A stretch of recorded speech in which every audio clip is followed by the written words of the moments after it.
the broad theme, changing the narrative of African higher education. No matter the circumstances we find ourselves in, the learning doors of our universities must still be open. And that is what Ashesi University, through its collaborative education collaborative, seeks to achieve and to do. You can join or get interactive with us on all our social media platforms, and also use the hashtag EduCollaborative2020.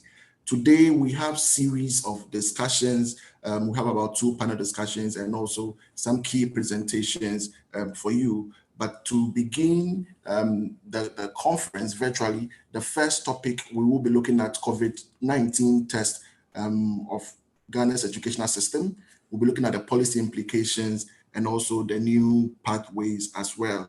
And we have seasoned expert and education giants on the continent and globally as well to help us do the discussion. And I believe that we are ready to get into the first discussion. I would introduce the speakers right away. My name is Kwesi Sam, and I work with the Association of African Universities, and I'm going to be a moderator for the first panel. And after, we would have series of panels as well. Okay, so the first to be introduced, and this is not in any order, we are privileged to have the Honorable Deputy Minister of Education, and then he is also a member of the 7th Parliament of the 4th Republic of Ghana, representing the Bosumchi constituency in the Ashanti region. And this man, or this gentleman, is also the founder and the former Chief Executive Officer of New Designs Charter Schools in the USA. And these 2 schools have been, they have a combined enrollment of about 1,200 students in grades 6 to 12 in Los Angeles, specifically USA. And we are privileged to be hosting Honorable Dr. Yao Osei Educhum. He is one of our panelists today. Second to be introduced is Professor Jane Nana Opoku Ajiman, and she is the Chancellor, African Women's University based in Zimbabwe. Professor Nana Opoku Ajiman is an educationist with extensive experience in government and university management as well. She is a former education minister of the Republic of Ghana and the first female vice chancellor of a public university in Ghana, and that is the University of Cape Coast from 2008 to 2012. And the third panel member to be introduced is Dr. Nimoy Thompson, and he is a former Director General, National Development Planning Commission. He is also an experienced economist and a former Director General of the National Development Planning Commission, and he has also worked as a senior economist in the New York State Bureau of Fiscal and Economic Analysis in New York City. He also worked with several local and international organizations, including the United Nations Development Program, which he served as a senior economic advisor in South Africa. He has co-authored several research papers, and specifically in 2008, he co-authored Financing and Outcomes of Education in Ghana, and a recent article, Dead Knowledge in Our Schools. So I'm so much excited to be hosting these gallant and wonderful experts and educationists on our continent to discuss the test of COVID-19 on Ghana's educational system, and also know the policy implications and the new pathway. So ladies and gentlemen, if you can hear me well, welcome to Education Collaborative 2020, brought to you by Ashesi University. Thank you for having me. This is Nimoy here. Great. All right. Can we hear the voice of Prof. Nana and then also the Deputy Minister? Yes, I'm here. I'm honored to have been invited to be part of this panel discussion. Great. All right, we are excited to host you, and most especially what you have been doing in the space of education during this pandemic. And we would start with you, Honorable Deputy Minister. We would want to find out from you specifically what has been the strategic intervention and then the measures that have been adopted by the Ministry of Education and the Ghana Education Service to combat the pandemic, keeping the learning doors of our schools open. And we want to know what the government has been doing right from basic, senior high, and tertiary education. In 5 minutes, we want to find out what specifically you have been able to do until today. You have the floor, Honorable Deputy Minister. That's a lot of time to talk about what we have done. Exactly. But we know in 5 minutes, you'll be able to give us a brief one. Thank you. I just want to say a very good morning to your audience and to also say hello to fellow panelists. I just want to say that COVID-19 has literally changed education as we know it. I've been saying that as we see it now, we have COVID-19 and education as strange bedfellows. But within that mess, I personally see a lot of opportunities. Yes, we are in a pandemic and people want to talk about the challenges, but I see more opportunities, opportunity for us to begin to look at areas that we have never looked at before. When you talk about e-learning, I always say that in that space in Ghana, we were probably crawling, or at best we were walking, and the pandemic made us run. Because if you look at the interventions that was done at the basic school level, from primary to senior high school, learning through TV, which and then now radio, and all the things that have been rolled out. The COVID-19 actually gave a sense of urgency that something needed to be done and needed to be done quickly. We've also realized that COVID-19 have come to really expose certain areas. And I will not even say in terms of education, in terms of society as a whole, the issue of the digital divide literally have not been something that we confronted very well as a nation. We digitize in very many areas, but you digitize and you don't bridge the digital divide, then you're creating a nation of haves and have-nots. Those who have access to technology are going to take advantage of opportunities in the country, and those who don't are going to have challenges. And that became clear when COVID-19 arrived on our shores, and the challenges it brought made it an imperative that our universities, for example, fully rolled their instruction online. And then you began to see where families, households without computers, the challenges they were facing, or without some kind of smart device. So I think, if anything, the opportunities that are there also comes with some challenges that we need to confront head on, and not just see it as an educational issue. We have to see some of these things as societal issue, because I know Ministry of Communication over the years and the different governments have done a fantastic job rolling out various interventions, technology, IT centers in various districts and communities, and it has done that very well. But now you come to see that, yes, you can do the IT center, but when COVID-19 came, we couldn't go to the IT center. But if families have access to computers and other devices, they could have gotten access to highest level of learning from the comfort of their own home. So now you have to see that even when we talk about other societal challenges, we're going to have to confront it in a different way and begin to see how access to computers, for example, is just like access to TV or any other device for that matter. How do we conscientize our people to understand that in the same way that we're able to acquire a TV for the home, a computer will be good for the family? And there are some other things that you can do even on your smartphone. So I think the COVID-19 challenges that has been confronted in terms of, for example, at the junior high school level and senior high school level, ensuring that there's access to instruction on TV, and at the senior high school level specifically, creating an online portal called the iCampus is something that has also supported the deployment of digitized content that had been developed previously by Sendlos. And that is something that is now available and students can use it for instruction. But basically, we need to confront the issue of digital divide. All right, that's very great. I like the fact that you want us to focus much more on the opportunities that COVID has brought to us. But specifically, we want to know your experience as a deputy minister. How was it for you at the forefront, making sure that all these interventions rolled out by the government worked? How was it for you? If we want you to share your experience personally, what will you tell us in a space of maybe a minute? I think one of the things I saw was that if you look at the content that had been developed by Sendlos, this was developed for years ago, and it came in handy. It was very interesting because of quality content began under the previous regime. Before we took over, we continued. We're able to have some quality content in math and science and other elective areas.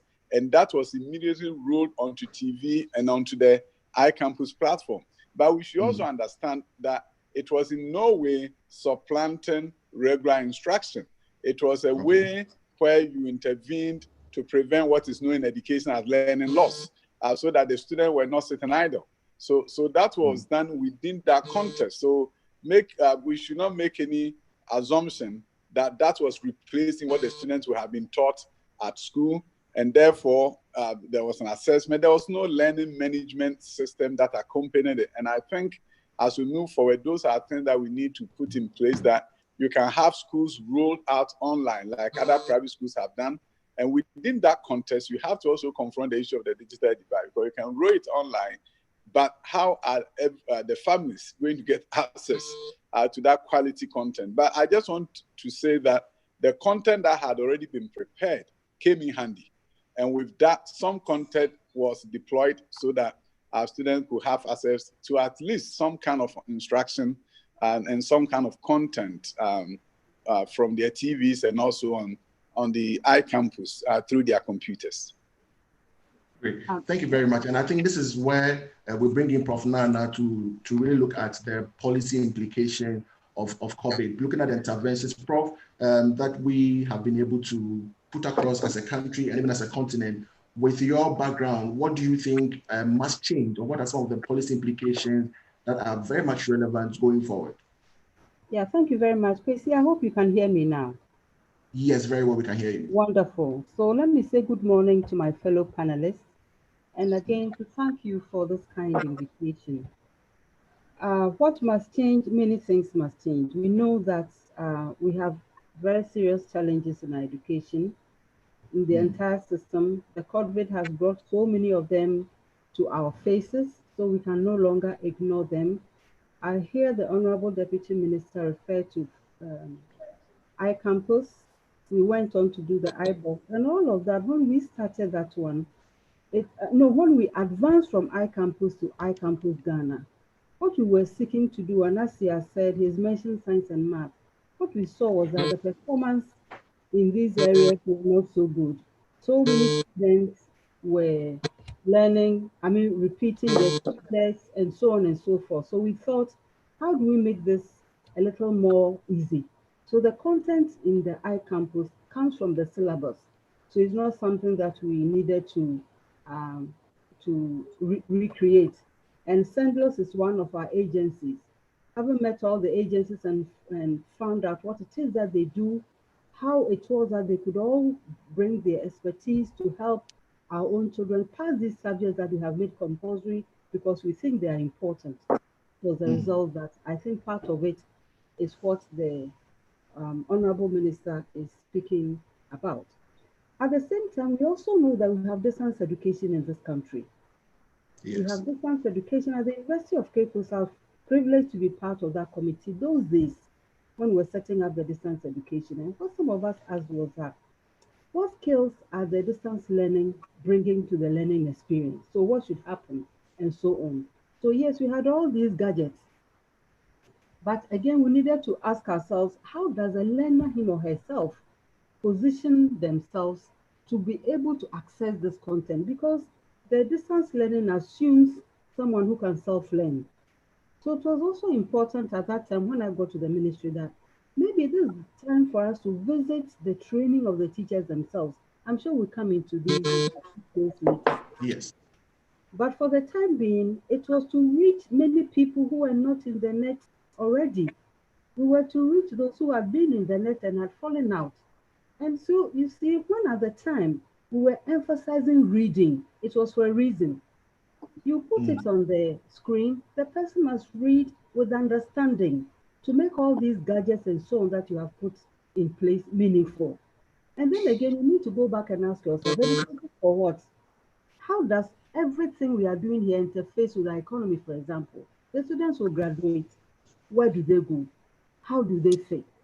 So you see, when we started distance education, at least at the University of Cape Coast, our initial focus was on teachers because we noticed that we had a huge number of untrained teachers.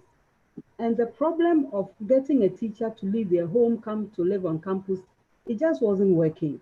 So how can we keep the student, how can we keep the teacher at the school so that evenings or weekends the person can learn? So that was the beginning of introducing even more blended learning methodologies. And at the same time, encouraging our colleagues on campus.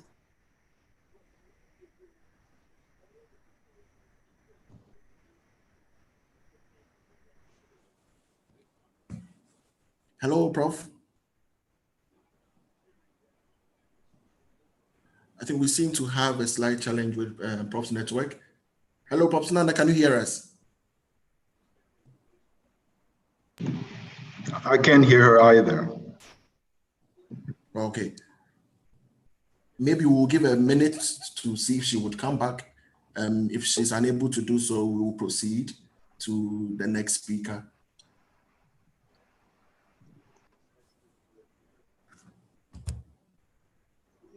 All right, so let me bring you in, Dr. Thompson. Listening to what Professor Nana has already said, and then the Deputy Minister, what will be your initial submission before we move into your discussion? Well, thank you very much once again for the opportunity. I think they both make very substantive and interesting contributions. And as an economist, I'm interested in the socioeconomic implications of everything. And when the Deputy Minister spoke, he used the expression strategic interventions, and I took particular interest in that, because what that means is that we are looking at interventions beyond the solutions we are providing today, and looking at their implications for the future, long after the minister is gone, long after his government is no longer in power, and we have successive generation of Ghanaians who will be affected in one way or another. And so I was very happy that he at least recognizes the strategic implications of that. Of course, those are the initiatives. We also need to be able to pay attention to the content, and both of them have mentioned content at various times, and I'm happy that they have. And I would really, really love to see that a lot more emphasis is paid to the quality of content than we have in the past. As you said in your introduction, a couple of years ago, I wrote an article called Dead Knowledge. It was just by accident. I was looking at my daughter's senior high school economics textbook, and I was amazed at the number of factual errors, misrepresentations, bad grammar, so many things wrong with the textbook on economics. Of course, when you're using an economic textbook, it's not just economics, but also the writing quality and all that. And that then led me to review other things and even read more. And you have authorities in education telling us, and I cite all that in the article, complaining about the quality of legal education, the quality of health, medical education, and so forth. So I hope as we make these strategic interventions, to quote the minister, we will pay particular attention to the content. Just to wrap up, was it 2 weeks ago, my daughter is also home like all other university children, and she's been receiving slides to prepare. She received one in economics. I took a look at it. The information there was wrong, but that's what she's been taught. So I called her to the side and I explained the difference between what she's been taught and what the correct one is. As a senior, I really don't know what to do. When she was in JHS and I found an error like that in the textbook, I went to the school and explained to the teacher, but the teacher herself couldn't do much about it. But we have these problems. And the advantage of digital content is that you can identify errors or misrepresentations like that and fix them as quickly as possible. And so I hope we tap fully into these advantages and as we execute these strategic interventions. But I congratulate them on what they've done. And as Professor Jane also said, they had actually laid the groundwork. So this is a cumulative, iterative process, which leads me to my last point, that given the very fundamental nature of education reforms, we need as a nation to develop a culture of forming consensus on education reforms. It shouldn't be a partisan issue that my party is in government and therefore we will do it the way we see it fit. And I'm not just talking about what is going on now, but also what happened in the past with respect to 3-year, 4-year controversy, for example. As a nation, we need to recognize the limitations of partisanship in educational reforms. Because as I said, they affect more than the minister and their government. They affect Ghanaian societies for years to come, and therefore we need consensus in carrying out educational reforms. All right, I think that is very critical in such a moment, but we have Prof. Nana coming back again. We wanted to complete her submission, and then we'll come back to you to find out what we must do in terms of educational planning and how do we even finance and support educational system in terms of infrastructure. And you know, once you're moving into blended learning, that is what some experts are proposing. What do we need to do as a country to really ensure that on top of our list, that is education, we are really getting everything right? Prof. Nana, if you can hear us, you can complete your submission now. Yeah, actually, I don't know why I lost you or why you lost me. Can you hear me? Yes, we can hear you now. Yeah, so I'm not sure why I lost you so that I can continue if necessary. But I was talking about the about what it was that we did that we can all build on. Education is not, and I agree with Dr. Nimoy Thompson, it's not a question of a term. If you look at the countries whose educational systems we admire, we should look at the last time they had a reform. From Gaggisberg until the recent one, Ghana has had some 13 reforms, too many, too often. Therefore, we never have the time to allow any system to calcify so we can study it and make interventions along with our economy. Education does not exist for itself. It exists for a purpose. And therefore, the short-term interventions, we need to stop that. I agree with the long-term planning, not only with education, but many things that we do. Because if you start anything, let's say with a 6-year-old in class 1, and then in 8 years or 4 years, you stop it. Have you forgotten that it has affected somebody for 4 years? So I agree with that, and I don't want to belabor the point. But the point I was making about distance learning, the point I was making was that yes, the COVID has exposed many of our gaps. But what I'm trying to say is that the gaps existed, many of the gaps existed already. We had children who were not out of school. When we talk about leaving no one behind, for me, it raises two images. One is, where is the queue? Are people in the queue already that may be left behind? Or there are many who are not even in the queue at all. We have people who are self-learning. All of these are on our hands. If you look at the statistics from UNESCO, I think it was when we were ending the MDGs, we saw our own figure in our own country about almost 500,000 of children who were not in school. What do you do about them?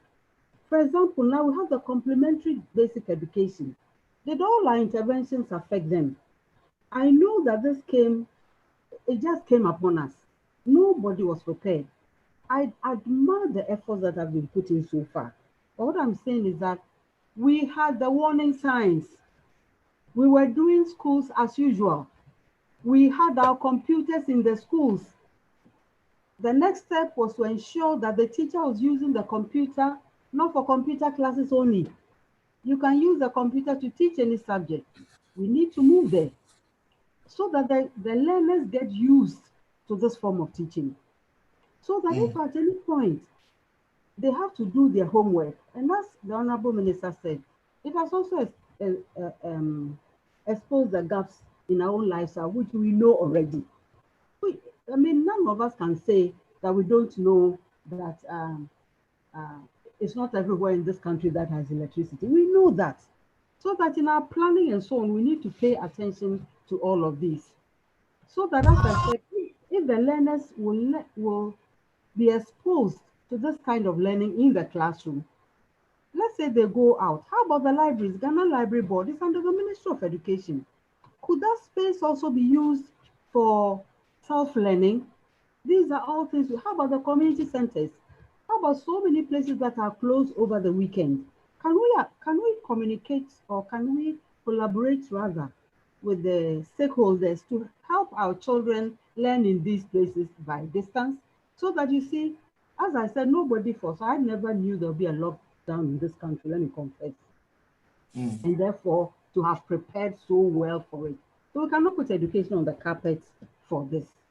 Okay, but what I'm saying is that there is enough that we could be using so that when the time of crisis comes, we can fall on it. But in this case, if there's lockdown, the child cannot even go out anyway. And as he has said, yes, so parents may understand they need to buy this and that. There are those who just cannot afford those things, and therefore you need to stimulate the community center learning. And this is why, we did the community schools so that all the kids in those areas could go into those places when with proper distancing and so on and so forth, and be able to continue learning. Because we've all been 15 before, we've all been 14 before. Even when the teacher is before you every day, how much of it do you retain? Let alone the distance away from school for so long. And it's not just the distance, it's the uncertainty, the fear of illness, so many things, impacting your environment. So in a nutshell, all I'm saying is that we have something. I'm glad he mentioned iCampus. There was also the iBox. Let us continue with these, regardless who is going and who is not coming. These are important for our nation. They are important for our children. And therefore, we should continue with them. We shouldn't just fall on them because we don't have a choice. We should use them because it is necessary. And even when we, let's say, thank God we go to a normal time, we still know there are many learners left behind. We still know there are many people who are learning on their own. We know there are so many people who are repeating their subjects. Look at every corner in Accra, some remedial class somewhere or the other. When we did the research at the ministry, we found the subjects that were bothering the children. I knew that at the university already, but I thought that, let's do this work and bring everybody on board to see the data. So what did we do? And what should we continue to do? And it is more than the screen. It is also the methodology. So, Prof, yes, Prof, I think we really do get your point, and they are very factual. But in terms of national building and in terms of educational planning, if we would want to ask you what exactly, if you would want to ask you 5 key things that we think the Ministry of Education and the Ghana Education Service and all education providers in the country and even on the continent must adopt or adapt, what are the 5 key things that you think are necessary or needful for us to implement? That's a big question, but I'll try. I think that in view of everything going on, a major area for me will be training.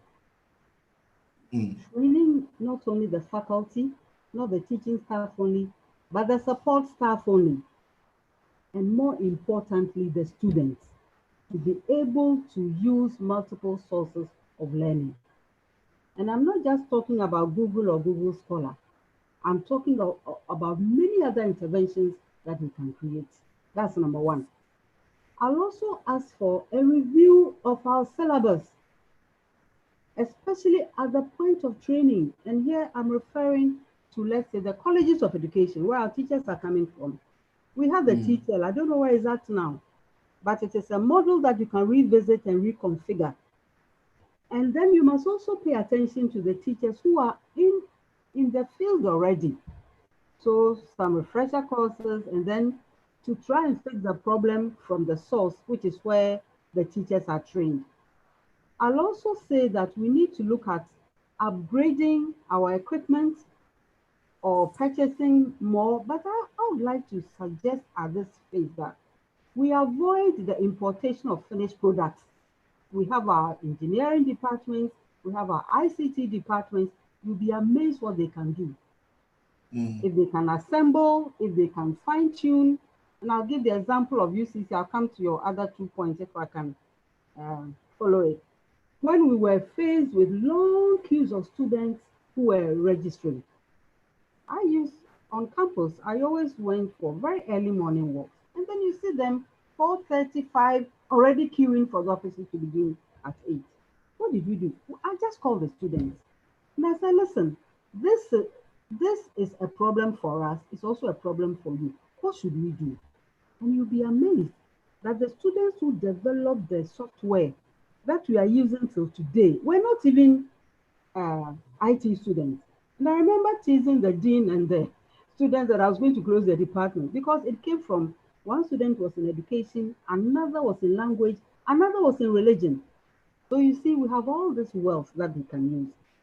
I also will suggest that we introduce blended learning while students are on campus so that we can help them to fine-tune their learning habits and so that they can apply the same while on distance. How many have I said so far? You said 4? 4, okay. And very, very importantly, let me add quality assurance. How do you measure the quality of learning? It's all about quality. So all these points I'm making about syllabus and staff and so on and so forth is to ensure that you are raising the quality of learning outcomes. As I said, the education is for a purpose.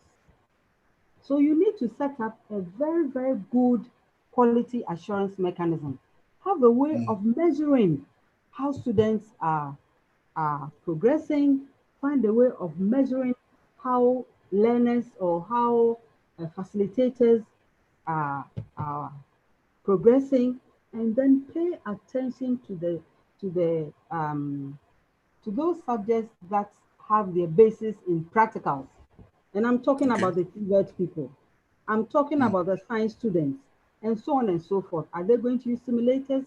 How are you going to acquire them? How, so many things that we need to do.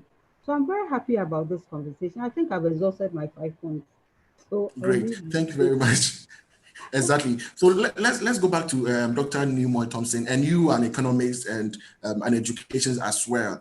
Based on the submissions of Prof. Sanana, looking at issues of quality assurance, issues of teaching, issues of capacity development, looking at it from an economics point of view in terms of financing education in Ghana and even at the continent, what do you think we must do vis-a-vis looking at other pressing needs of the country? What must we do to ensure that, number one, we are on top of our issues as a continent or as a country in terms of education and doing the right thing right? Well, thank you very much. The first thing we need to do is to prioritize, but perhaps even before that, as a foundation, we need to recognize the financial limitations of any government, certainly including our government too, so that we don't go on a spending spree or embark on initiatives simply because they were promised in the manifesto. And we hear that a lot. We are doing this or that because it was in our manifesto. Manifestos typically are prepared outside of reality. Those who are preparing are simply dreaming, and there's nothing really wrong with dreaming, but it must be grounded in reality. So when you eventually come to power and you see the reality, you need to be able to modify those ambitions or dreams, and we don't do a lot of that. And I speak specifically with the free SHS in mind in terms of prioritizing and making sure that we utilize our limited resources in a very efficient way. Do we need free SHS? Of course, everybody recognizes that. I'm glad that Professor Jane said that, and I wrote that down, that education doesn't exist on its own. It must serve a larger purpose, and certainly free SHS will contribute to that in terms of building the human resource needs of the country for our national development. But there are aspects of it that we really need to scrap, such as free boarding schools. It's needless because the children have already spent 11 years of their lives living at home and going to school. What's an extra 3 years? Why can't they do that? Rather, we are putting up children, providing accommodation, providing meals, spending all sorts of monies that their parents could ordinarily do, and they've already spent 11 years doing that. That money could be spent on doing the kinds of things that Prof. earlier spoke about, such as teacher training, all sorts of incentives, building the infrastructure for monitoring the quality of education. Otherwise, there's going to come a point where we spread ourselves so thin, nothing works. We are trying to educate, but the quality is low because the resources are not there. That takes me to a much bigger issue that actually goes beyond the Ministry of Education, and it's a systemic government-wide problem, which is the nature of budgeting in Ghana. Rather strangely and sadly, we stopped doing capital budgeting as far back as 1999 rather. So strictly speaking, yes, you see various ministries with programs for building this or that, but they are not structured in traditional, rigorous capital budgeting framework. And so we are building and building, and certainly since pre-SHS, the government has gone on a building spree of infrastructure to accommodate people in boarding schools that we shouldn't do, without having the capital budgeting framework to guide us. Because for every cedi you spend on capital project, you need about 10, 15 cedis in the future just to manage and run those facilities. And if you don't do that, they have implications for your budget. And that has been our undoing as a nation for years. And I'm speaking across governments now, because 2019 made it the 12th year in a row that we exceeded our wage bill. Though our revenue, we missed revenue targets in 9 out of those 12 years. But for wage bill, we exceeded it every single year, and almost all of it was in education. So we are basically, as idealistic as we are also creating an unsustainable system, especially when you look at the government's own projections from the 2020 budget, where it is projecting a steady decline in economic growth rate between now and 2022.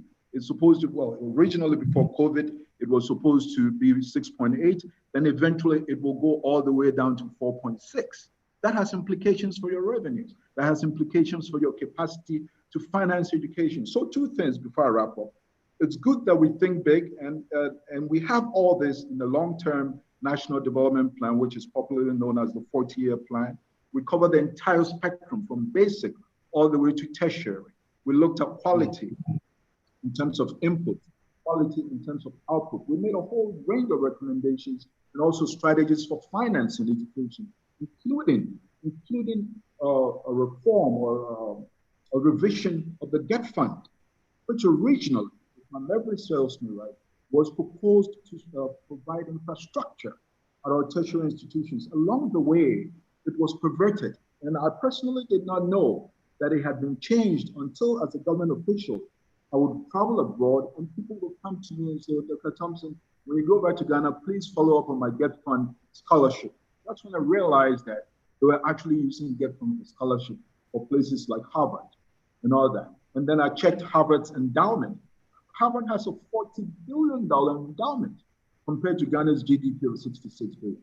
So we need to make critical analysis, and on the basis of that, make strategic decisions. Why should a poor country like Ghana help finance Harvard's resource mobilization strategy? Because it is part of their resource mobilization strategy to get African leaders to think that, listen, if you come to Harvard and spend 2 weeks, it's good for your CV, but it's also putting pressure on your city, on your currency. So we need to take these critical views as we approach these quote unquote strategic interventions. And I can't help but keep referring to that, because the term strategic interventions, it is so loaded as opposed to, let's say, operational interventions that have immediate and don't always have that kind of profound, long-lasting effect. So that's pretty much what I'd like to say at this point, how we handle, how we finance education. I know that the president is insisting that free high school education should be free and so forth. Nothing wrong with day schools. I believe that should be 100% free. No one should pay. But the time has come for us to reconsider the role of boarding schools in our education infrastructure. Do they even need to exist? At the time they started them, Ghana was largely a rural country. And so it made sense to bring people from Gambaga, Timbuktu and all that to a small, now we are now a majority urban area. And we started with community secondary school. Why don't you endow or give each and every one of them the resources to provide the best education for every child in their own community? Why must you travel all the way from Accra to Cape Coast just to get the best education when it's possible in your own community? All right, thank you very much. I think that is quite very extensive and a bigger discussion for another session. But we want to go back to the Deputy Minister based on the submissions that we've had from Prof. Nana and then Dr. Nimoy Thompson in terms of financing education, in terms of our state with respect to resources. What is the strategy of the government? What is the strategy of the ministry? Right now, the president has really given out some guidelines for the resumption of schools.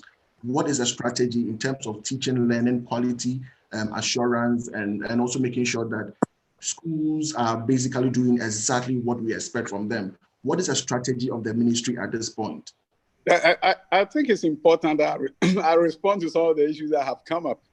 Very well. So that your audience will begin to understand some of these issues from a different perspective.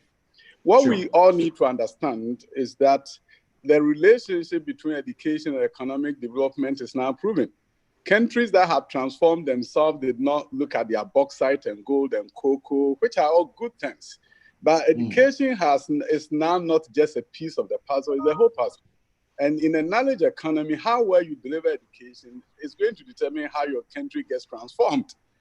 So when we talk about all these things, we need to situate it as a developing nation, situate education within a proper context. Begin to look at the key performance indicators in education that leads to economic transformation. And once you identify them, it creates a sense of urgency for you to look at what do I do, what should I not do? Because you know, in education, the three most critical things are access, quality, and the relevance of the education system to your socioeconomic fortunes or transformation. And you need to begin the adventure of education transformation within this context. Now, if you miss any one of them, you are in trouble. If you focus on access to the detriment of quality or to the detriment of the relevance of your education system towards the socioeconomic transformation, you've missed the boat. Now, once you look at all these three, you begin to look at the fact that there's need for leapfrogging opportunities. Because you see, a book was recently published by Brookings Institution, and they talked about the fact that you take developing nations like ours 120 years before we can catch up with the education system of developed nations. And then as you read the book further, one of the things they recommended was that you need to leapfrog inequality. Leapfrogging inequality means you need to come up with innovative systems and approaches and strategies that will move you from point A to B, so to speak. Now, how do you do that? If you talk about access, for example, when you hear the free senior high school and people are saying, yeah, we have to wait. And I heard my colleague talking about the fact that the boarding schools are not necessary.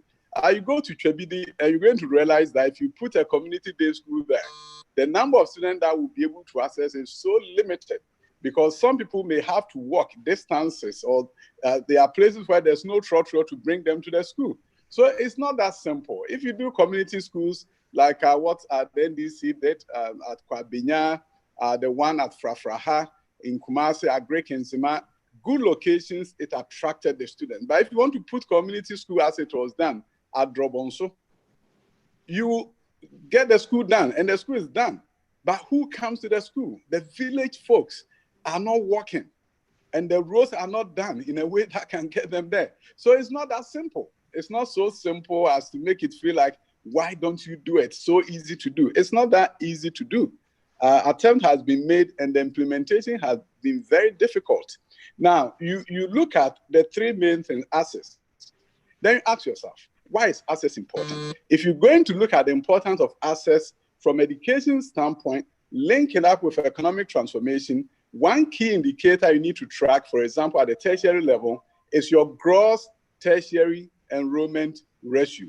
Countries that have developed, And you can look at every indicator, and you're going to see that one of the most important things is your gross tertiary enrollment ratio. That is, if you take the youth between the ages of 18 to 23, out of every 100, how many of them are in some kind of tertiary education? And if you look at our numbers in Ghana, it's about 17% now. South Korea is nearly 3.6. Figure it out.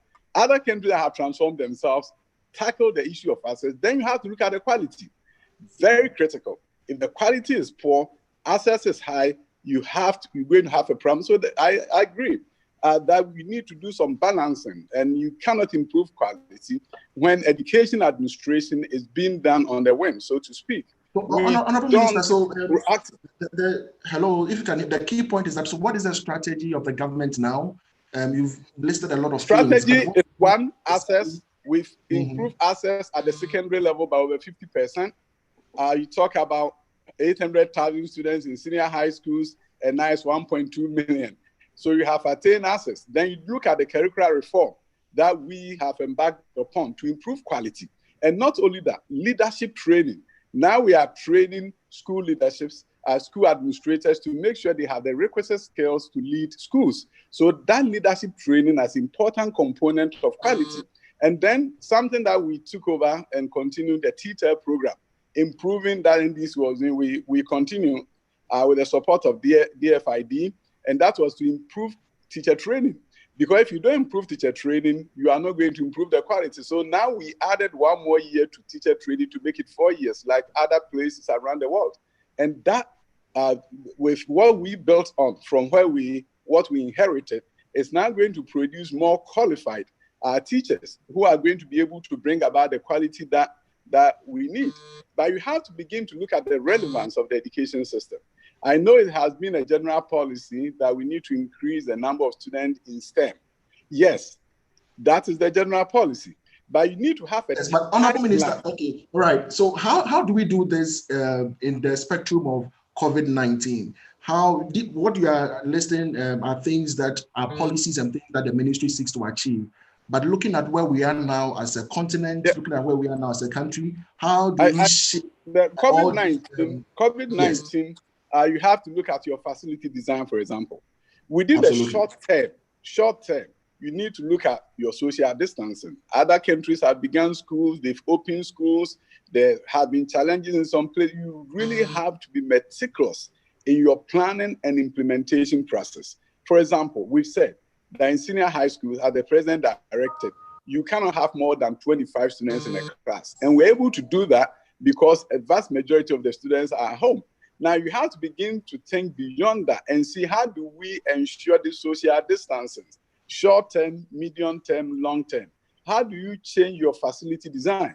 How do you change your classroom design? How do you change your instructional time design? You see, we had people complain about double track. Now, all nations that are embarking on school opening, a number of them are using similar approaches, because you have to find a way in the short term to really reduce class sizes. And if you cannot build all the facilities that you need to ensure you have 25 students in a class, short term you can't.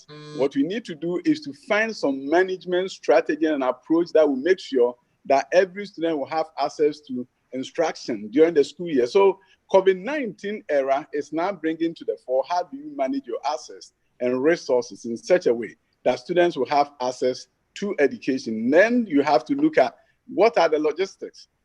Sanitizers a year ago were not a requirement to be supplied to schools. Now it's a requirement. Schools have to have them. You look at nose masks. It's a requirement. If you don't have it, you can do school. So there are a number of things that are happening now that we need to confront. But as we look at the short term, look at long term, look at how technology can help us in terms of some of this distance. As our Prof rightly pointed out, blended learning, a very good innovative strategy that we need to be looking at, whether you do brick and mortar and you blend it with online learning, so that you have that opportunity to reduce class sizes and actually exist during COVID-19. And after COVID-19, begin to look at different pathways for learning. Distance education, for example. Why do you have to send a professor to go to Tamale to teach in a distance education program when you can do either asynchronous or synchronous online learning where the student can sit in Tamale, Bolgatanga, and see the professor from Cape Coast. So these are opportunities that are coming back. Exploiting the opportunity means we also have to keep our children safe at this time and make sure that we don't put children in harm's way when it comes to education delivery. All right, thank you very much. At this point, we'll bring in Prof. Nana. And Prof. Nana, we want you to give us perspective at the continental level. What are some of the strategies that education institutions are adopting that you think will be much more helpful in our context within 2 minutes before we go to the Q&A session?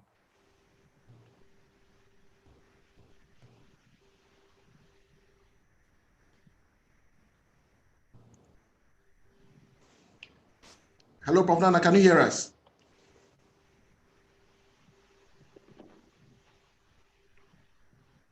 Hear me? Yes, we can hear you now. Oh, wonderful.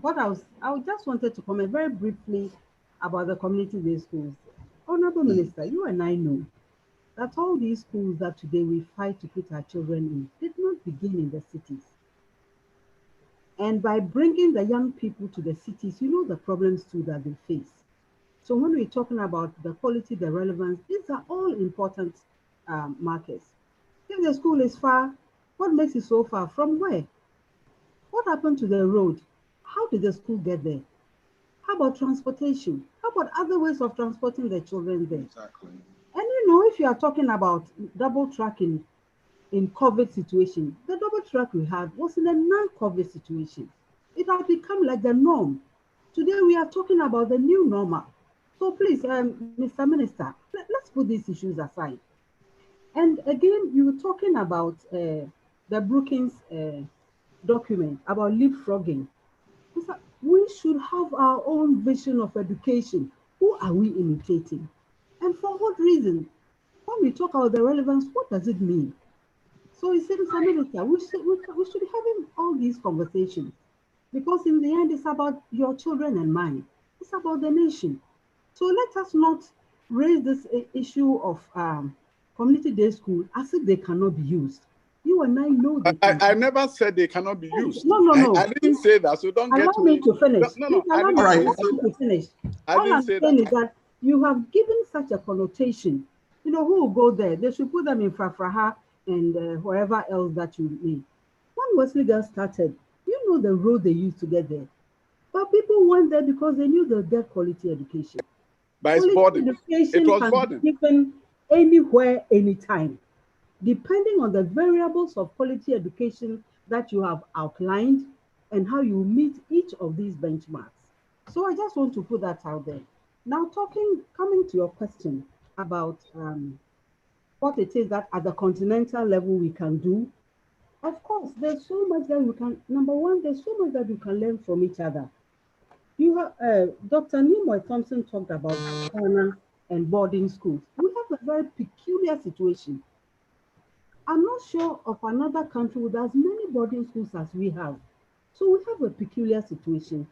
If we like the boarding schools, there's nothing wrong with them, but we ought to be able to face and make them functional in the way in which they were set up. If it is a question of sharing, I think that this COVID, one of the things we can do is to share resources. The Honorable Minister has already talked about being in Cape Coast and reaching the person in Tamale. It's already happening.